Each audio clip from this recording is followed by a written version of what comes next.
My name's Jack Bennett. The title of my talk is, Did You Get My Message? Comparing 3 modern messaging frameworks. And before I begin fully, I'd like to say thank you. First of all, to the Stir Trek organizers and the conference staff for all their hard work that came together to make this event possible. I'd like to say thanks to my employer, Improving, who's incredibly encouraging of us to present at conferences, to do outreach in the community and talk to people about the technologies that we work with and the work that we do. And finally, last but not least, I'd like to thank all of you, the people attending the conference who actually make all of this possible. And that's meant to be a fist bump. That's not a punch, so don't worry. The little fist is not intended to come out of this screen and punch. But completely seriously, your interest and your involvement makes events like this happen, so thank you very much. My name's Jack Bennett. As I said, I work as a principal consultant here in Columbus at a company called Improving. Just a quick description of our company. We do consulting specifically in the area of .NET, Java, JavaScript, application development, training, including Agile, Scrum training, things like that. You can look us up if you're curious or want to know more about that. But that's the last I'll mention about where I work. And I'm delighted to be here at Stir Trek to talk about messaging. So the motivation for this talk came up a few years ago at a previous company, previous job. And I'll tell you a brief business story, some ups, some downs, some lessons learned. This is kind of with the benefit of hindsight, but ultimately what we needed was a messaging framework or messaging solution with persistence. We needed to link together different software components to send messages from one to another and to persist those in some kind of database. And after a lot of adventures and back and forth, we selected Apache Kafka, which worked well, and as far as I know, still does work well. We learned some things to do and some things not to do. But the way that we got to Kafka went through a lot of complexity, during which we hired somebody, a very senior, very experienced engineer, and he was supposed to build this grand cathedral of messaging excellence that would also have a persistence layer. It would stream messages into a Ceph cluster, and there was a lot of complexity there. Without going into too much gruesome detail, he worked for 6 or 7 months on the project, and right around the time of launch, right about the time this was all going to go live, he took a job somewhere else, and we were left with several thousand lines of code that was actually quite good code. It was well documented, it was well commented, and it was really complicated. And we all took a look at this, and we kind of did the thing that we probably should have done right at the start. Some of you may be familiar with this concept called zero-based thinking, which essentially asks the question, knowing what I know right now, would I get into the situation that I'm in? And the answer there, as you can see, turned out to be no. And so that investment in effort and creating that code ultimately did not pay off. And so we chose instead to build on an Apache Kafka solution. And so I'll share some of the process of choosing why Kafka rather than something else and what went on there. So the intention here, a quick walkthrough of the process of selecting a messaging framework, comparing 3 different options. And I'll describe those. Obviously, you can guess that one of those options was Kafka, seeing as that was the one ultimately selected. I'll demonstrate some techniques that make the process a little bit easier. You can do surprisingly much with surprisingly little. And part of this is, again, with the benefit of hindsight. But in a few hours of testing, you can compare A to B to C and get a real sense of what's going on. So we'll have a conversation about the alternatives, trade-offs, decision criteria, et cetera. And finally, I find talking about this quite fun. I hope you do too. It's, in a way, this is coming out of the curious small child within who's continually amazed that one computer here can talk to another computer there, and you see messages on one screen appear on another screen, and the computers are talking to each other.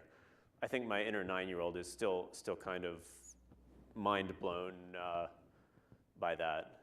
And so I find this fun, and I hope you do too. So this is kind of the conclusion or summary slide. And in the interest of beginning with the end in mind, I'm presenting that here. The recommendations that I would give somebody going through this process is really to look at an existing framework. Look first at an existing framework. Don't DIY unless you really, really have to. Consider some solutions that exist before growing your own. You want to select your framework based on its strengths and also its weaknesses. You want to match up the weaknesses with areas you don't care about and match up the strengths with the areas that you do care about. And finally, you may want to wall it off behind a layer of abstraction so that if it turns out you did make the wrong decision, then you can ultimately change it. Being able to change your mind is a good thing. So messaging, what do we mean by messaging? So the working definition that I'll run with here, none of this should be too controversial, is one software entity sends discrete bundles of data to another software entity. It's pretty abstract, but it's also pretty open-ended. Entity could be an object, thread, process, application, et cetera. Sends implies there's a mechanism for sending and receiving data. Discrete means messages are limited in size. It's not an unbounded stream.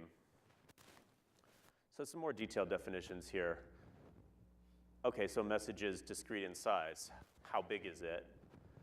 Typically in applications that I've seen, could be a few bytes, probably not bigger than a few kilobytes. Could be bigger than that, but not usually. But really what we're not talking about is like a bulk file transfer.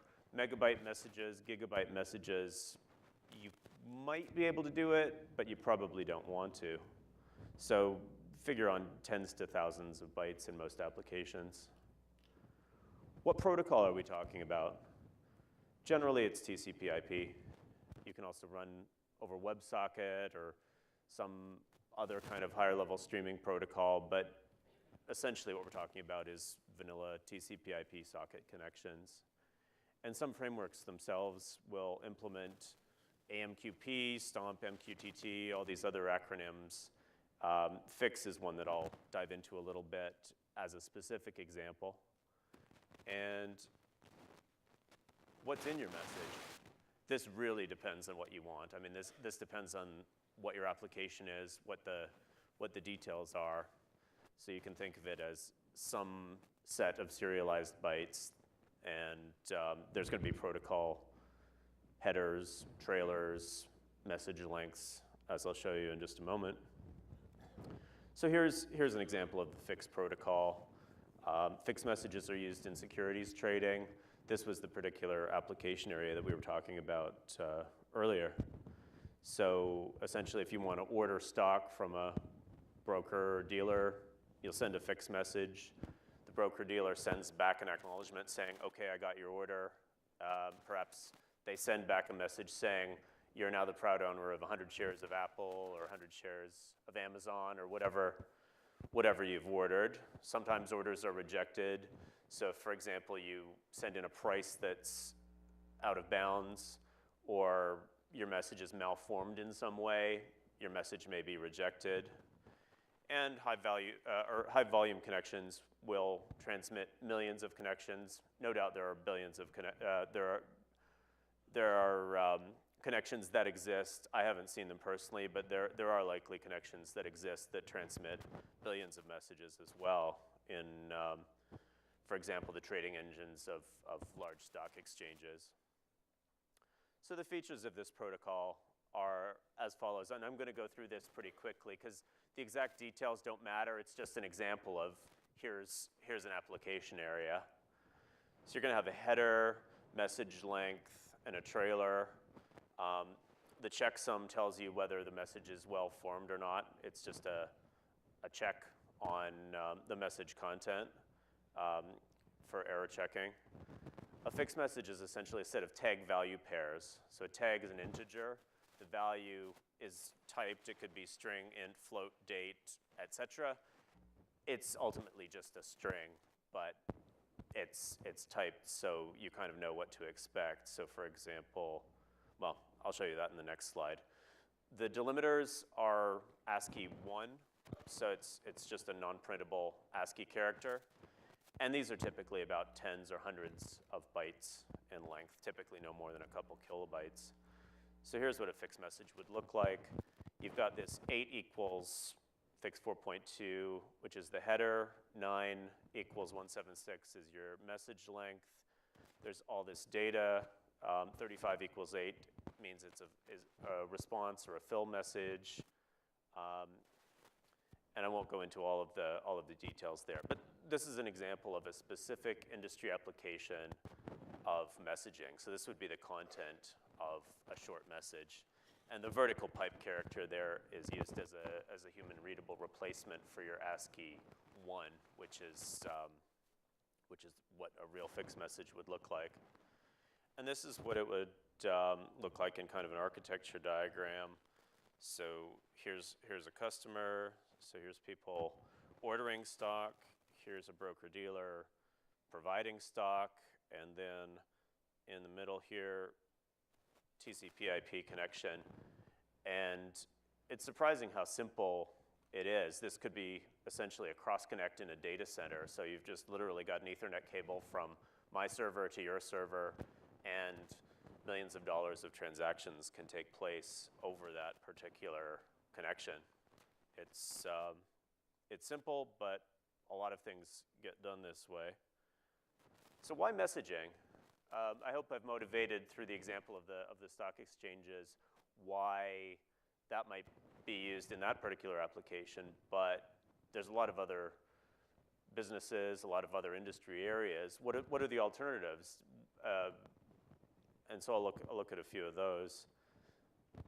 According to the book Enterprise Integration Patterns, this dates back to 2003. Enterprise integration patterns to me always sounds like a very 2003 kind of book title. There are 4 main alternatives, not 3, not 5, but 4 main alternatives for integration. What do we mean by integration? Well, basically sharing state, communicating from one software entity to another, which is kind of how I defined messaging earlier on. So sharing data, sharing state between your applications. 1, file transfer. So this is good if you want to send maybe 20, 30, 100, 1,000 kilobytes. Shared database. This is essentially what backs the web until we had our NoSQL revolution recently. I guess not so recently now. RPI, whoa, very 2003. And the 4th one is messaging, yay. So it's just good to be aware of what these alternatives are. What are you choosing messaging in place of, and what might you choose in place of messaging?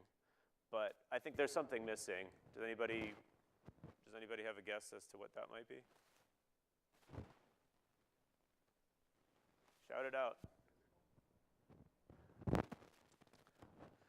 I'll say, what did they forget?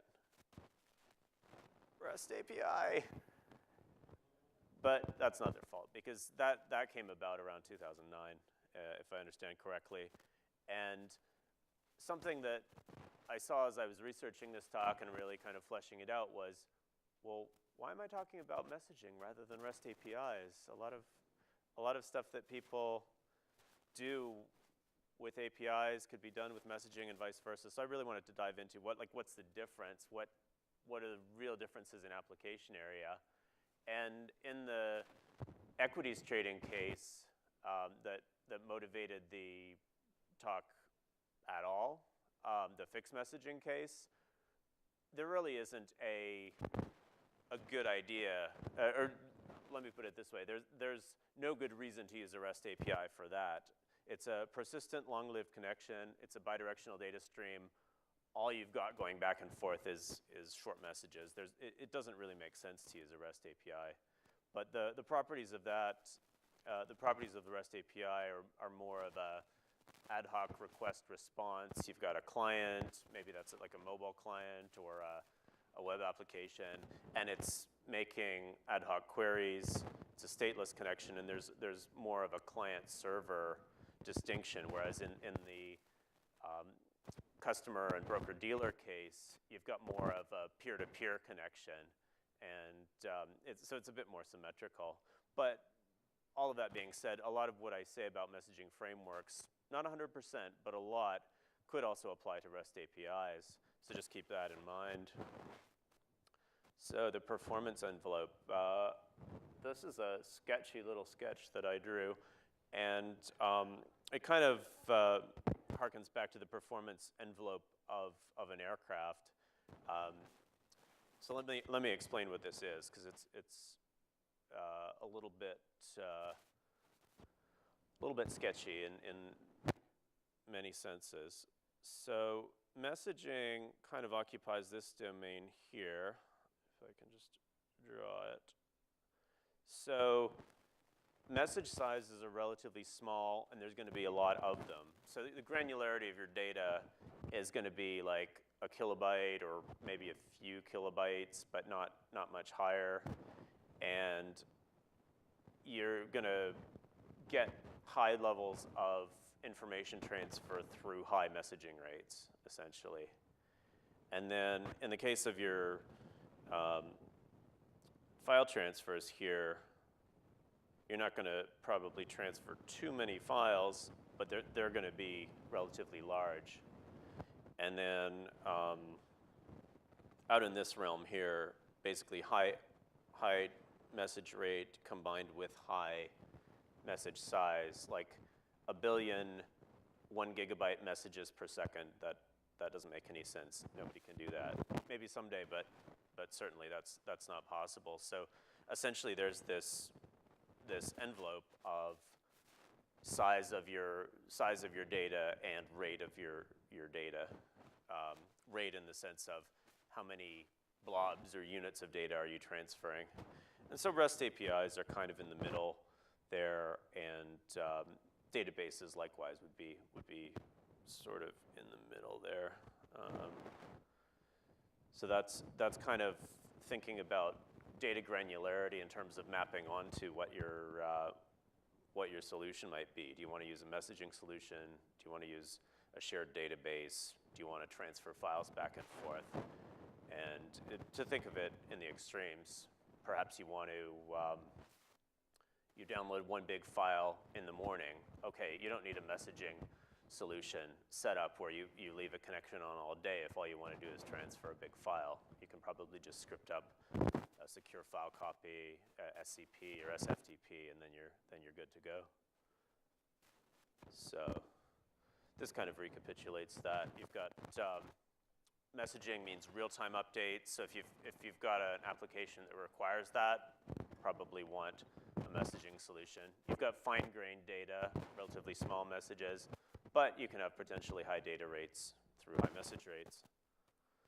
And so these are typical use cases.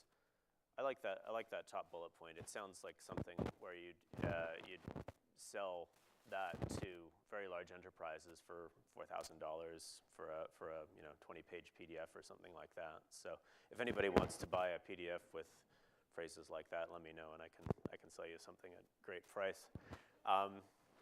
Same thing, versatile enabling technology for popular architectural paradigms like cloud, microservices, et cetera. I mean, it sounds kind of buzzwordy, but it's also true. And one of the big factors, certainly applications that I've seen in the messaging realm, is send and receive data across various boundaries, in particular organizational boundaries. So for example, the firm that I worked for would be sending messages to counterparties ordering stock or selling stock. And we would likewise be sending messages to clearing banks. So they would get a real-time update of what our stock positions were for clearing and settlement.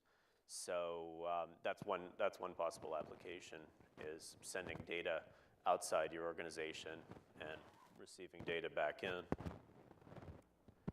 And we can visualize this.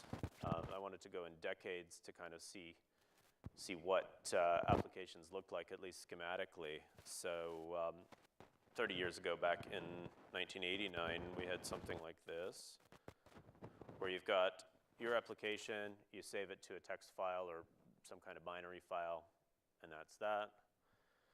1999, we've got web applications with a database, and they serve web pages on the internet. 2009, the same, only more so. And then, as you can see from this rightmost diagram, I grew unable to draw the number of boxes and I guess nodes and vertices, nodes and edges. I didn't have enough patience to draw so many nodes and edges, so I found an image from the internet meant to represent some kind of microservice architecture where you have 100 little services all talking to each other, and messaging might provide a way of linking those together. So there are lots of choices, and here are some of them. This is my most colorful slide. We've got Kafka. There are a couple Microsoft options. So there's the BizTalk server. The big blue one is Azure. Top right is Amazon SQS. Apache is represented quite well here. So Kafka, RabbitMQ, and Cupid are all Apache projects. RabbitMQ is a very popular one, ZeroMQ, Redis. So there's quite a few choices. And as I mentioned at the start, Kafka, well, I guess I mentioned Kafka at the start. I didn't mention the other two. But the frameworks that we looked at were Kafka, RabbitMQ, and ZeroMQ. And the reason for these, this was kind of the short list. So why this particular short list? They're all mature projects, and as of the time of that decision, they were also mature. They can handle simple patterns, complex patterns of messaging. They're all reasonably fast, and I dive into that a little bit more later on, where I try to answer the question, well, how fast is fast? How fast actually are they? They all have APIs and bindings for many different languages, which is important. They're active open source projects, and they're all really well documented, which given the pain point of inheriting a code base that was written by one person who had a lot of it in his head and documented it well, but idiosyncratically, that was a key consideration. So why these three in particular?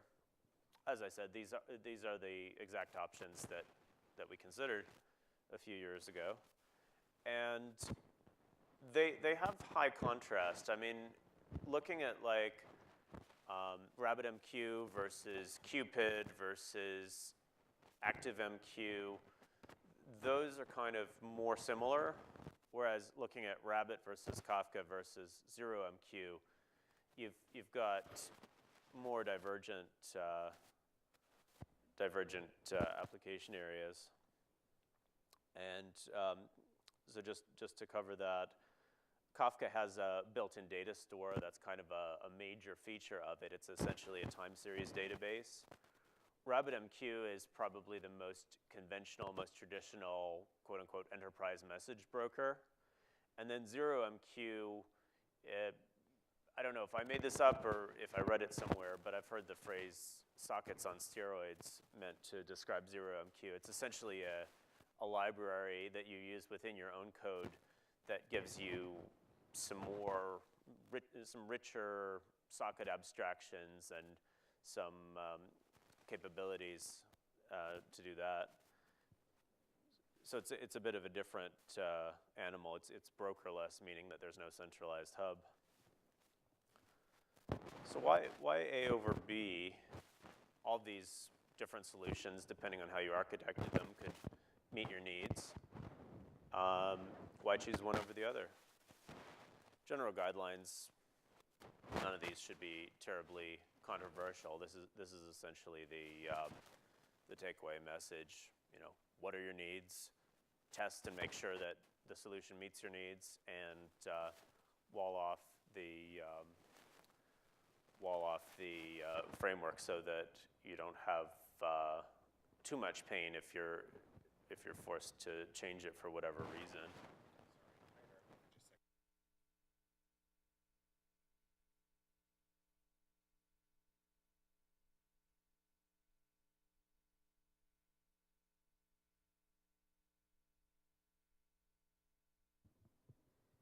Thank you.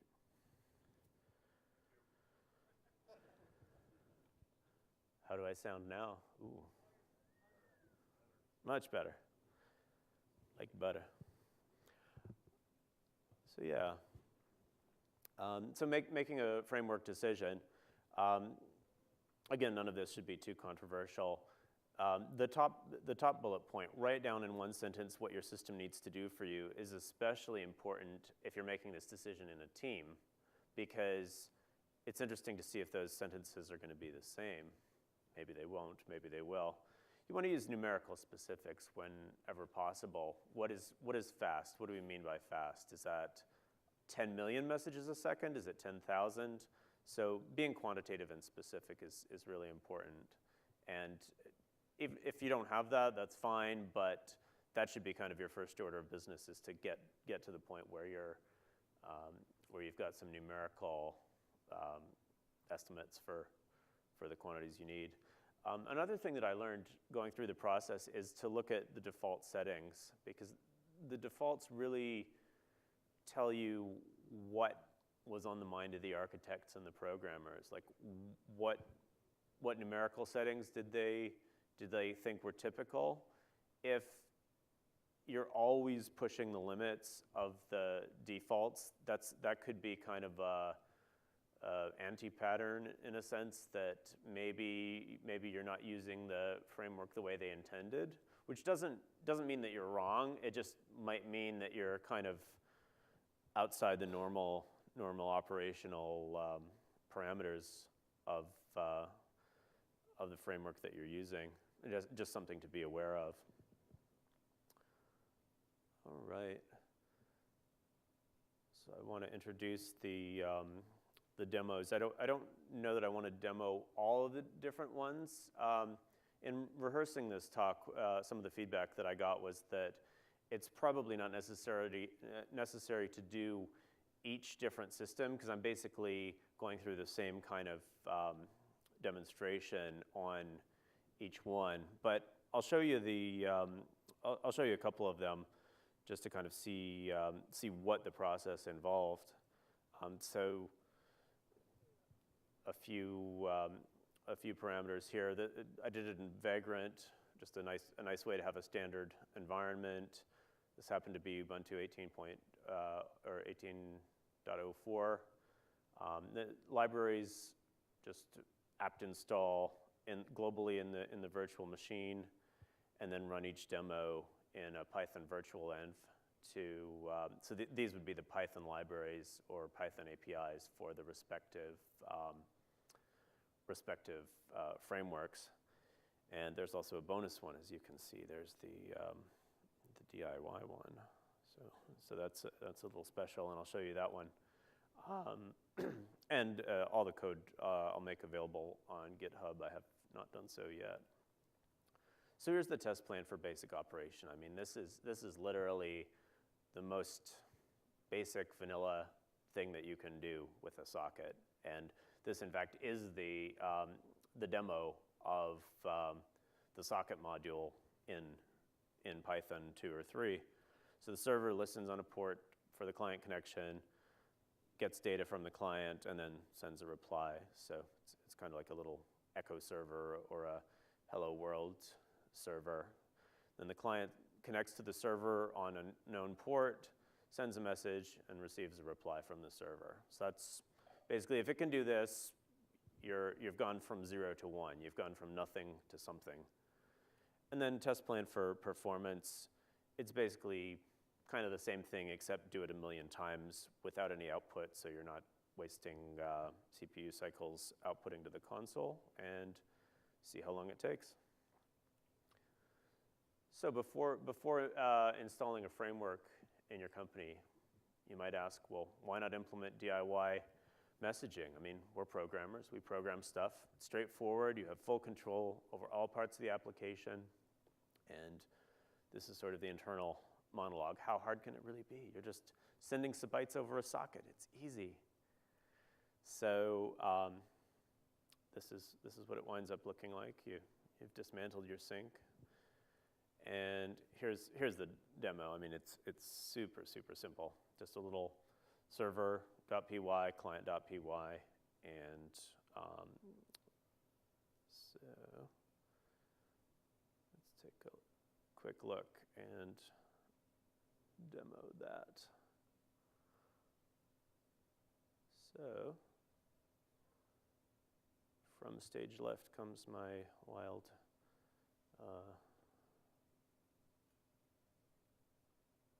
terminal. So here we are. And I'm not going to be typing this all live. I do have command lines saved somewhere.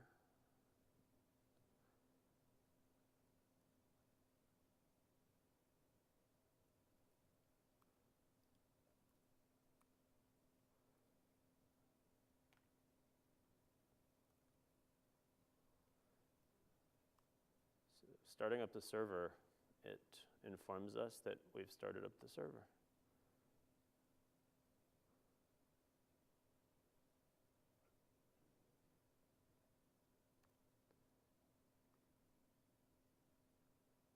So it sends hello world. Is the server replying? Yes, it is. So none of this should be terribly surprising to anybody who's done any intro programming. It basically works. So this is kind of the starting point. One computer talking to another. And we'll take a real quick look at the code here. This is literally the socket demo from Python. So this is the process. Just output something, create a socket, bind to it, listen, wait for a connection, gets a connection, waits for data to come through. If it gets a null or a none, then break. Otherwise, send back the same thing that it receives. So it's basically a little echo server, as the comment describes. And then the client, likewise, similar kind of thing. The port number is hard-coded because this is just a tiny example. So basically an infinite loop, except with an exit condition of if it's sent 1,000,000 messages, then it'll quit. So create a random message, hello world plus a random number, send the message, report that we've done so, wait for an echo, report that we've received an echo, wait for a second, increment the counter, boom, we're done. So this is a real extremely simple demonstration. So would that everything were so simple, right? Let's see here. So there's my terminal. Back to the slideshow. So that's the code underlying this simple little example here.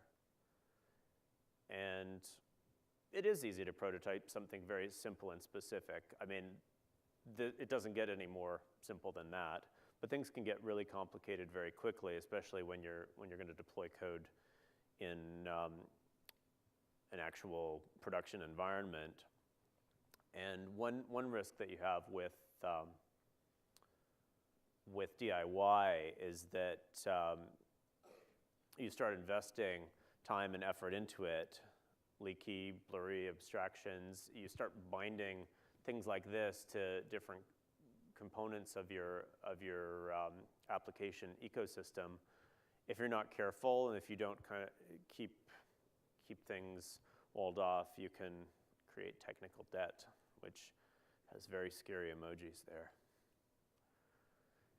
And another factor is it's just simply a lot of work. Like DIY works fine as a starting point or for prototyping. You can do a lot with a very few lines of code, but authentication, security, persistence, database. You want a dashboard? Okay. I hope you have the time and budget to create a dashboard. Failure recovery, redundancy, scalability. I mean, there's a lot of stuff, and a lot of big open source projects and commercial projects have invested a lot of time and effort in figuring these things out. So reinventing the wheel is not necessarily the best way to do it. So Kafka. This is a bit different. This is much heavier weight. So we're going from tiny starting point, prototype, literally hello world, to a big heavyweight Apache project, which is described as a distributed streaming platform. So what do they mean by that? That's not exactly a message broker. It's not identical. It's something a little different. So the capabilities that they're talking about are publish and subscribe. So that's bullet point one, essentially publish and subscribe like a message queue or message broker. But as Steve Jobs used to say, there's one more thing. So there's the storage aspect, which is a little bit different from a lot of the message brokers that are currently out there. So it's essentially got a database built in. It's like a message queue or a message broker where it doesn't matter that the queue fills up. Go ahead and fill up the queue because it doesn't matter. And then there's this aspect of processing streams of records as they occur, which is kind of like a complex event processing capability. And whoops, that was back. Let's go forward. And so they describe it as two main classes of applications: real-time streaming data pipelines that get data between systems or applications. So that sounds a lot like what I was talking about as the main application of a messaging system. And then building real-time streaming applications that transform or react to the streams of data. So in a lot of Kafka architectures that people typically publish and describe, you're going to have multiple inputs and outputs where one topic feeds into another topic, and there's processing taking place. So it becomes kind of this database / complex event processing system / messaging system. So it's a weird hybrid. It's not identical to most message brokers. There's Franz Kafka.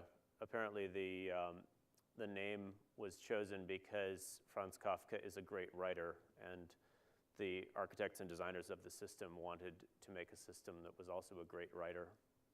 So the demo that I went through, I'll show you some of the results of that, but not the actual live demo. If you've seen Java stack traces, that's essentially what it looks like in a terminal. So I'm going to gloss over that in the interest of time. But essentially, we've got host A is the Kafka broker, and it has a time series database there. The producer writes to Kafka. The consumer reads from Kafka. And the database actually persists it. So the queue is effectively unbounded. You can keep writing, it'll keep storing, and there's a lot of configuration and a lot of policy around when do you expire data. So you can hold on to it for a week, you can hold on to it for a day, and that really depends on the features of your particular infrastructure. So this recapitulates some of the things that I've said. It's a messaging framework and a little bit extra. It's really oriented toward storing time series data and metadata. Your data store is a sequential list of record objects. Each record can be whatever you want it to be. So looping back to the open-ended definition of a message, it's the message content, the message body is whatever you want. It's JVM based. It has a dependency on Zookeeper, and it's pretty heavyweight. One of the first things that I noticed upon installing it and test driving it was that I couldn't start it. I had to give more RAM to my Vagrant VM, which was not the case with any of the other approaches. So that's something worth keeping in mind. It's a little bit heavier weight than some. There's a huge amount of configuration available. You've got a lot of knobs to twiddle. You've got replication. That's a big thing that they emphasize in the architecture of Kafka is replication and redundancy. And one thing that you come across as you read the documentation is that there's a bunch of very specific language. So all these like record topic partition group. As you get into Kafka, you're going to keep encountering these terms over and over again. I apologize for this wall of text here. But this is essentially what topic record partition, offset, all of that involves. And as I said, I'll make these available. So if you're curious, definitely you can go back to it, or this content is available on their documentation and their website as well. So. Let's see, how are we doing for time? I want to make sure that we get to the Rabbit. RabbitMQ is more of an orthodox message broker. And again, this content is from their website, so it's a little bit braggy, and but it gets the point across. It's very widespread. A lot of people use it. Actually, at work, I mentioned to my manager that I was giving this talk, and his response when I mentioned RabbitMQ was, "Oh, interesting. People still use that," which I thought was great because, in a way, that's exactly what you want with your message broker. You want it to be boring. You want it to be stable technology that doesn't have too many surprises. That's not exotic and bleeding edge, and so this essentially is what this conveys. There's a lot of installations, a lot of people use it, there's a lot of expertise and best practice around it. It's very popular, so you can run with the crowd. Runs on all sorts of operating systems. There's APIs for all sorts of languages, APIs and libraries, and that's good. So here's a picture of cute bunnies. And so the demo that I have here essentially follows the same pattern as the DIY or the Kafka one, where we have a broker. The sender, or producer/sender, sends to the broker. The consumer consumes from the broker. Pretty vanilla application, probably the simplest one you could envision. So I'm just going to demo that real quick. So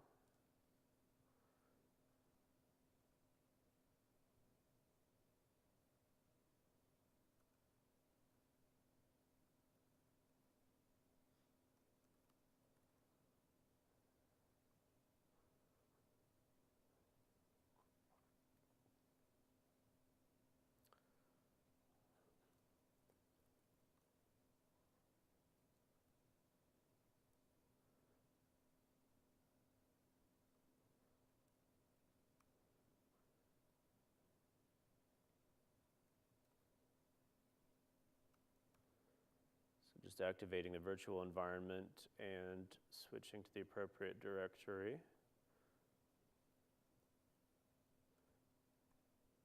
So here's the quote-unquote server. Actually, it's really better to call it a consumer. This is not a server. And it's waiting.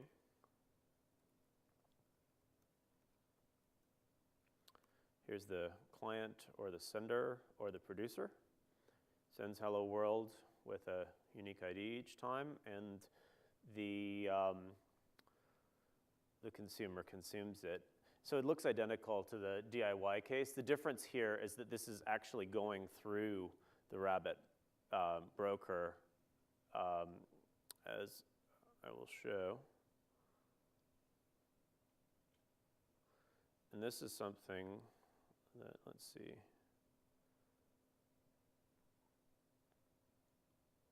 Here we go. So this is something that you get for free. Well, it's all for free because it's free and open source software, but this is something that you get bundled as part of it, which is, I think, one big motivation to use a solution like that. So you can see these, the top graph here is the message queue, which is essentially empty because the message rate is very, very slow. There's a time delay in there, so you can see this is about 3-4 messages per second, so not moving very quickly, so the queue is kept clear. And if you, so here's the receiver. Oops, if you kill the sender, then the queue is really going to be clear, but if you kill the receiver, then we should start seeing this build up. So this is a nice capability to kind of visualize in real time and just sort of test stuff out and mess around, kind of build some intuition around that. And this is not something that, I mean, you could build it, you know, obviously somebody built this, but is it something that you want to reinvent? Is it something that you should reinvent and spend your team hours, your engineering hours on when this is available as it is? And so we can see now the queue is filling up. We got 59, 69 messages. We're publishing messages, but they're not being consumed. They're not being delivered. So so the queue keeps filling up. And now if I go back and resurrect the receiver, we should see this drop pretty precipitously because the receiver doesn't have a time loop or time limit in it, so it'll just drain the queue out completely, and then you're good to go. So there it goes, drops down to 0, and the queue is no longer getting filled up. So just little things like this. I think one of the lessons learned is that before you start diving into DIY everything, raise your eyes and look around, and maybe that's a basic lesson, but it's certainly one that a few years ago took a little bit of time and effort to learn. So I'm going to kill these and back to Keynote.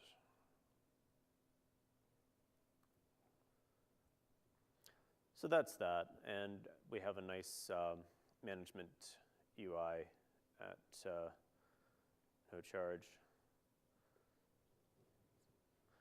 So just a few notes about RabbitMQ. In contrast with Kafka, it's not supposed to operate as a time series database. So you have the capability to fill up your queue, so 60, 70, even a few thousand, depending on your RAM, maybe even more messages you can store there. But the best practice is to keep the queues clear, and if your queue starts growing rapidly, you need to have kind of a policy around what you're going to do with that. I'm going to zip through ZeroMQ fairly quickly because we are coming to the end of the time here. ZeroMQ, here's their bragging and marketing. And ZeroMQ is pretty cool. As I mentioned, it's basically an abstraction, a sort of an extension of the socket abstraction that adds some capabilities. So you can effectively use very similar code to your old TCP socket code, but add extra capabilities into it. And that's pretty cool. So we won't go through the exact demo, but the architecture is, you're getting familiar with this right now. The idea here in this diagram is that there's no broker.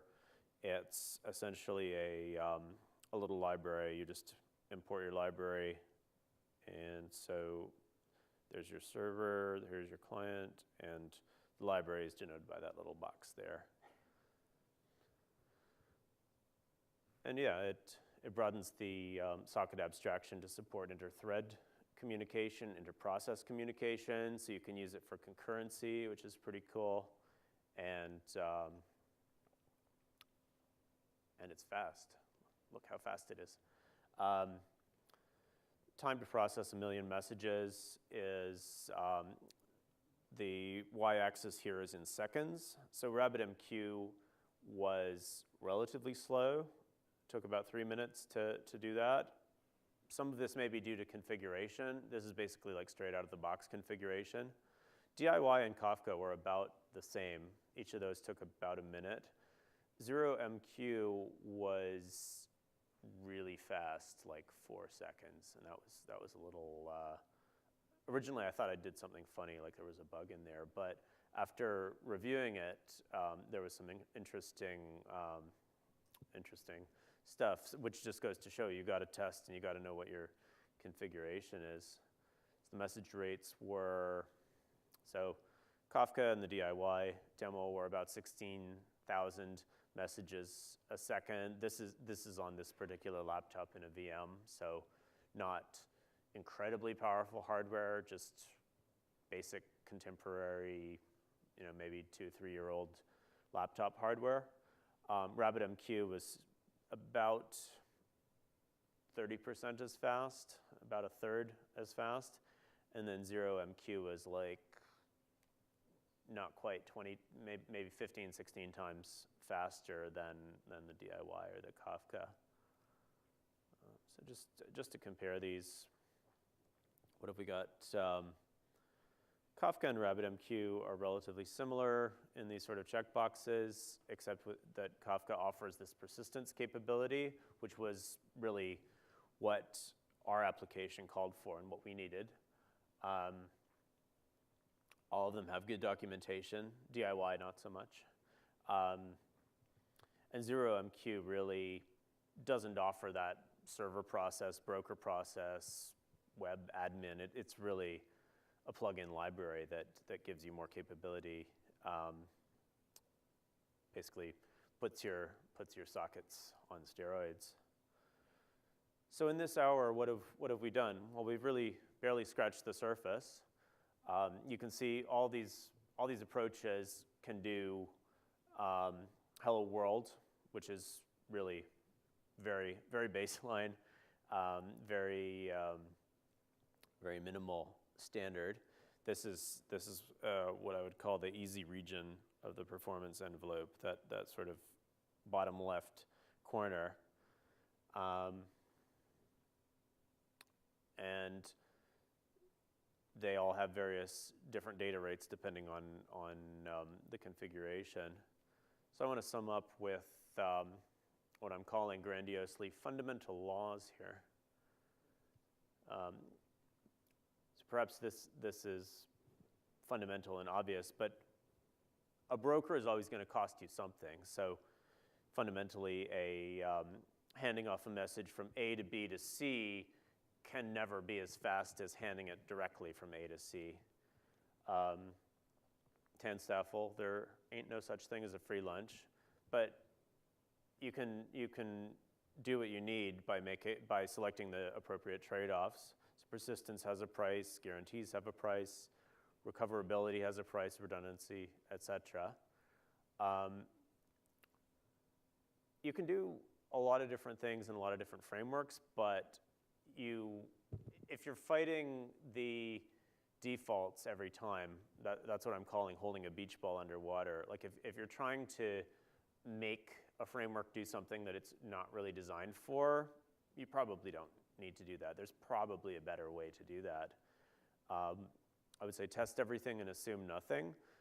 The first outcome of performance testing, ZeroMQ was actually incredibly slower than everything else. And that was really surprising to me, given the reputation that it had for speed. And so what it turned out to be was the specific configuration of the socket using a request-reply configuration rather than a so-called pair configuration. So essentially pair just means it's a socket but better, is the way they describe it. Request-reply means that every message requires a reply, otherwise the client or the server, depending on what side you're on, will not issue another one. It'll wait around perpetually for a reply. And so that adds a certain amount of overhead and slows things down substantially.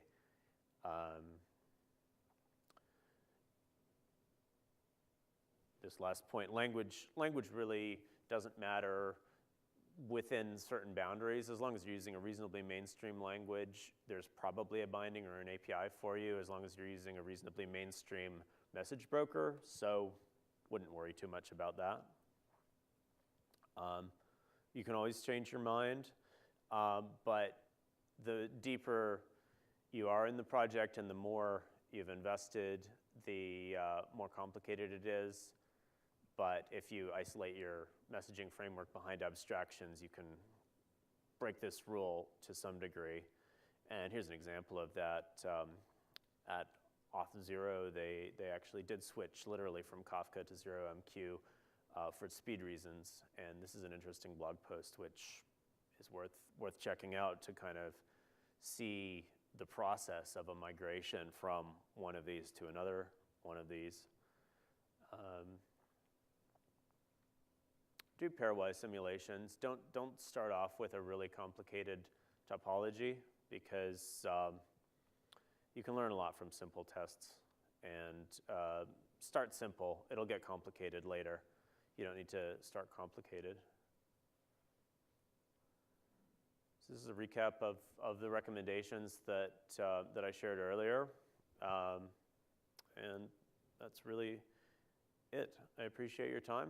Thank you very much.